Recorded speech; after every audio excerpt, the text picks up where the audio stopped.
હવામાન વિભાગની આગાહી વચ્ચે ઉપરવાસમાં ભારે વરસાદ પડતા સુરત જિલ્લાના માંગરોળ તાલુકાના કીમના કેટલાક ગ્રામ્ય વિસ્તારની હાલત કફોડી બનેલી છે। માંગરોળ તાલુકામાંથી પસાર થતી કીમ નદીમાં ઘોડાપૂર જેવી પરિસ્થિતિ સર્જાતા કીમના કેટલાક ભાગો જાણે બેટમાં ફેરવાઈ ગયા હોય તેવું લાગી રહ્યું છે। આ વિસ્તારમાં મામલતદાર તથા ઉચ્ચ અધિકારીઓ પાણીવાળા વિસ્તારમાં જઈ અને લોકોનું રેસ્ક્યુ કરી એમને સુરક્ષિત જગ્યાએ ખસેડવામાં આવ્યા હતા।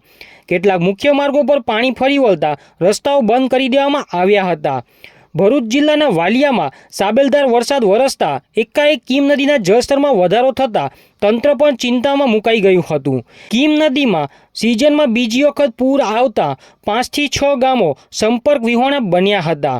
કુવરડા ગામના વિસ્તારમાં આવેલ રણછોડનગર, સાંઈરીવા, નીલકંઠ, વિશ્વાસ, નંદિની, સ્વસ્તિક, મારુતિ વિલા, તક્ષશિલા સ્કૂલમાં પાણી ફરી વળ્યા હતા।